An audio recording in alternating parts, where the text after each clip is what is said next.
Group পর্বে সেরা হয়েই বিজয় দিবস হকির সেমিফাইনালে উঠেছে বাংলাদেশ বিমান বাহিনী ও নৌবাহিনী। রকিবুল হাসান রকির হ্যাটট্রিকে সেনাবাহিনীকে ৬-৩ গোলে হারায় বিমান বাহিনী। আশরাফুল ইসলামের হ্যাটট্রিকে বাংলাদেশ পুলিশকে ৯-১ বিধ্বস্ত করে নৌবাহিনী।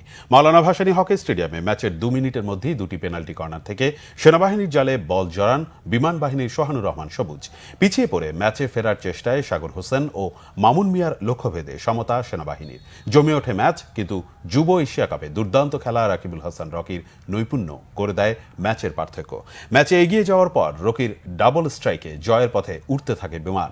হ্যাটট্রিক পূর্ণ করেন রকি, তার আগে লক্ষ্যভেদ করেন ওবায়দুল হাসান জয়। সেনাবাহিনীর মনোজবাবু পরাজয়ের ব্যবধান ৬-৩-এ কমান।